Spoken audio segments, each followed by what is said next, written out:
मित्रों, आज हम बात करेंगे हिंदी साहित्य इतिहास लेखन परंपरा में आचार्य रामचंद्र शुक्ल जी के बारे में।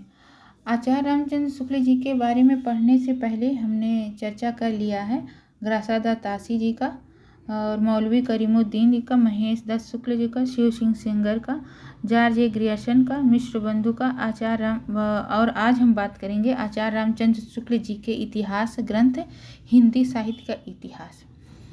हिंदी साहित्य इतिहास के बारे में बात करने से पहले आज हम बात कर लेंगे थोड़ा सा शुक्ल जी के बारे में। शुक्ल जी जो थे वो वैष्णव थे। वैष्णव का मतलब है जो ईश्वर को शाश्वत और सच्चिदानंद माने और जिसमें ज्ञान और आनंद को समाहित मानते हुए ईश्वर एक है, ऐसे विचार को मानने वाले व्यक्ति को वैष्णव कहते हैं। तो शुक्ल जी ऐसे ही थे और ये ब्राह्मणवादी थे। ब्राह्मणवादी का मतलब है कि जो वर्ण व्यवस्था में विश्वास रखे उसे ब्राह्मणवादी कहेंगे। तो शुक्ल जी ब्राह्मणवादी और वैष्णव थे और ये प्रथम मीमांसावादी आलोचक थे। मीमांसावादी का अर्थ है कि जो किसी भी बात को सीधे सीधे ना मान ले, उसके बारे में विचार विमर्श कर या खोजबीन करके उसके तथ्य को स्पष्ट रूप से निकाले और फिर मानकर उसके गुणों दोषों का व्याख्या करें, ऐसे लोगों को मीमांसावादी कहते हैं। तो शुक्ल जी इसी प्रकार से अपने इतिहास ग्रंथ का व्याख्या किया है, इसलिए इन्हें प्रथम मीमांसावादी आलोचक कहते हैं हिंदी में। सर्वप्रथम आचार्य शुक्ल ने साहित्य के इतिहास के प्रति एक निश्चित व स्पष्ट दृष्टिकोण का परिचय देते हुए युगीन परिस्थितियों के संदर्भ में विकास क्रम का व्याख्या करने का प्रयास किया। इसका अर्थ है कि शुक्ल जी से पहले जितने भी ग्रंथकार आए थे, इतिहासकार, उन्होंने अपने ग्रंथ में जो व्याख्या किया है वो उसका कोई स्पष्टीकरण नहीं है। जो कभी पहले आए हैं उनकी व्याख्या बाद में हो गई है और जो कभी बाद में आए हैं उनका व्याख्या पहले हो गया है। लेकिन शुक्ल जी एक पहले ऐसे इतिहासकार हैं जो अपने व्याख्या करने से पहले सभी चीज़ों का, सभी कवियों का या समय का या वहाँ के स्थिति का, परिस्थिति का सारा विश्लेषण किए हैं। उसके बाद एक निश्चित रूप से, स्पष्ट रूप से एक विचार यानी दृष्टिकोण दिया है और इसके बाद ही अपने जो इतिहास ग्रंथ का है उसके विकास क्रम का व्याख्या किया है। तो शिव सिंह सेंगर, शुक्ल जी जो हैं, शिव सिंह सेंगर, जॉर्ज ग्रियर्सन, मिश्र बंधुओं के ग्रंथ को काव्यवृत्ति संग्रह कहा। काव्यवृत्ति संग्रह कहा कहने का अर्थ है ये है कि शुक्ल जी जब अपने ग्रंथ का व्याख्या कर रहे थे तो अपने से पहले के लोगों के बारे में भी बता रहे थे अपने इतिहास में। तो वो शिव सिंह सेंगर के और जॉर्ज ग्रियर्सन और मिश्र बंधुओं के ग्रंथों को वृत्त संग्रह कहा।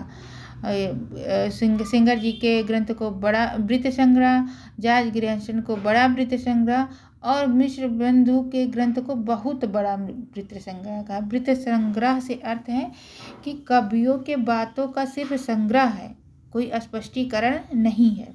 लेकिन अपने ग्रंथ के परिचय के रूप में उन्होंने मिश्र बंधुओं को पढ़ा है और वहीं से अपने जो 1000 कवियों को लिए हैं वो वहीं से लिए हैं और उनका परिचय वहीं से दिए हैं, ऐसा उन्होंने अपने ग्रंथ में बताया हुआ है।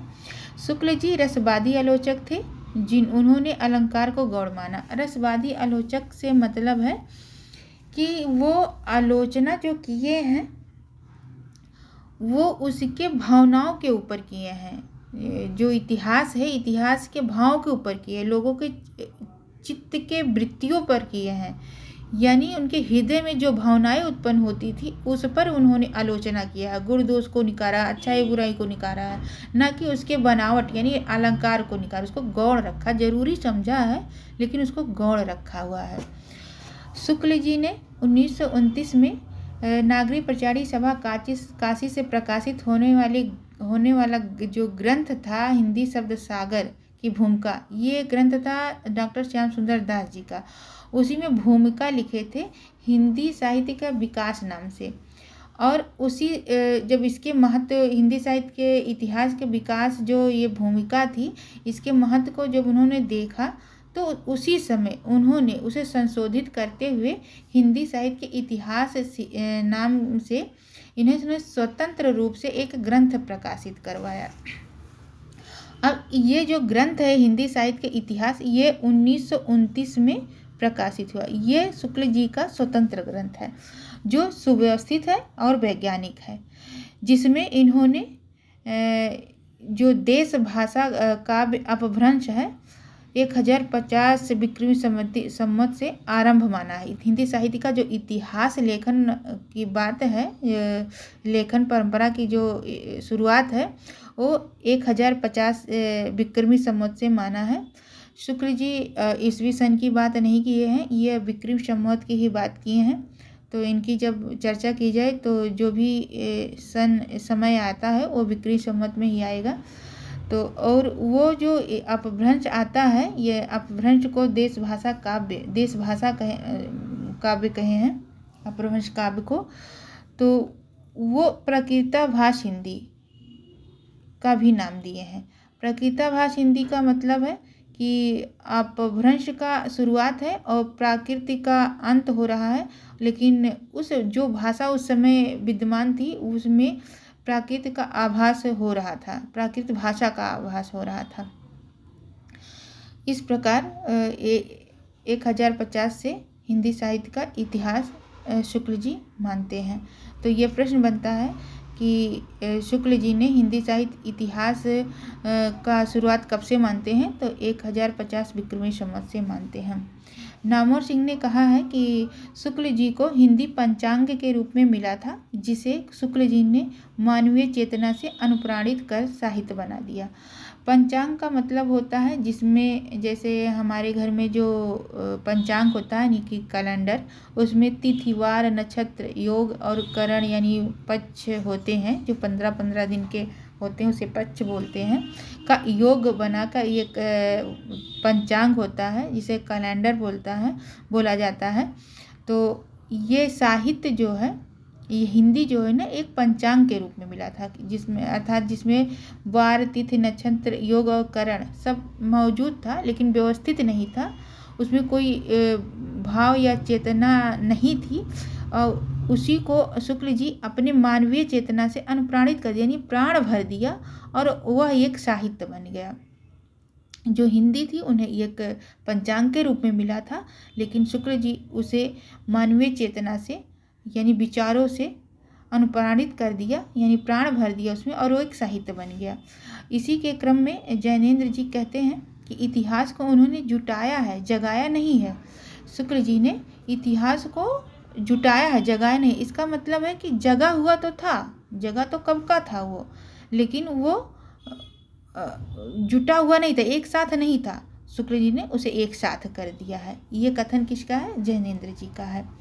अब हम आगे बात कर रहे हैं नलिन बिलोचन शर्मा जी का ये कथन है। अनुपात की दृष्टि से उनका स्वलंपांश ही प्रवृत्ति निरूपक पारक है, अधिकांश विवरण प्रधान है।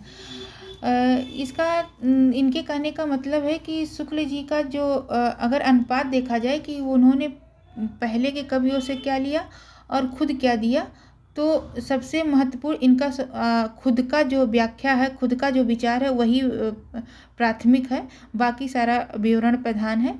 और शुक्ल जी ने अपने इतिहास ग्रंथ में 900 वर्षों का समय लिया। जो इतिहास ग्रंथ इन्होंने लिखा हिंदी साहित्य का इतिहास 1929 में, उसमें 900 वर्षों का समय लिया है और 1000 कवियों का विवरण दिया है। ये प्रश्न भी बनता है कि शुक्ल जी ने अपने इतिहास ग्रंथ में कितना समय लिया है, तो 900 वर्ष का समय लिया है। और कितने लेखकों का वर्णन किए हैं, तो 1000 लेखकों या कवियों का वर्णन किए हैं। शुक्ल जी ने पूरे भक्तिकाल को कितने भागों में बांटा है, ये भी प्रश्न बनता है। तो इन्होंने 4 भागों में बांटा है, और ये है कि जो निर्गुण काव्य धारा और सगुण काव्य धारा, फिर वापस इन्होंने निर्गुण काव्य धारा को ज्ञानाश्रयी शाखा और प्रेमाश्रयी शाखा 2 शाखाओं में विभक्त कर दिए हैं, और सगुण धारा को राम भक्ति शाखा और कृष्ण भक्ति शाखा में विभक्त किए हैं। तो निर्गुण में होता है जिसका अब इसका व्याख्या हम भक्ति काल पढ़ाते समय करेंगे, अभी इसमें ज़्यादा करेंगे तो वीडियो बड़ा हो जाएगा। जबकि शुक्ल जी का कुछ कथन है जिसे हम यहाँ पढ़ लेते हैं।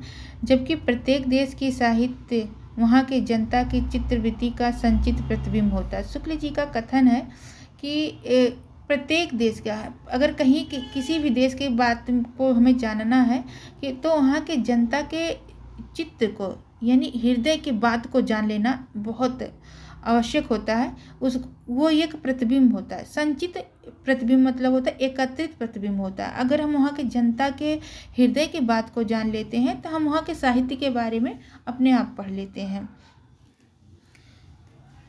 आगे कहते हैं, शुक्ल जी ने प्रथम बार कवियों और साहित्यकारों के जीवन चरित्र से संबंधित इतिवृत्ति के स्थान पर उनकी रचनाओं के साहित्यिक महत्व को या मूल्यांकन को प्रमुखता दी। शुक्ल जी के बारे में कहा गया है कि जो अभी तक के इतिहासकार थे, इतिवृत्ति यानी कि जो आगे परिचय दिया गया, इतिवृत्ति मतलब पहले जो हो रहा था वही बाद में होता चला आया, पहले की बात को दोहराया हुआ। तो शुक्ल जी ने दोहराया नहीं है, उन्होंने लोग वहाँ उस समय का, जिस भी समय का उन्होंने व्याख्या किया है, उस समय के कवियों लेखकों के रचनाओं को और साहित्यों को महत्व दिया है, उसको प्रामुख्यता दी, उसका मूल्यांकन किया, उसके गुण दोषों को निकाला है, ना कि जो कोई कवि या इतिहासकार किया था उसी को दोहरा दिए। इसीलिए इनके साहित्य का एक विशेष महत्व है। अब हम मिलते हैं आपसे नेक्स्ट वीडियो में। थैंक यू, बहुत बहुत धन्यवाद आप सबका।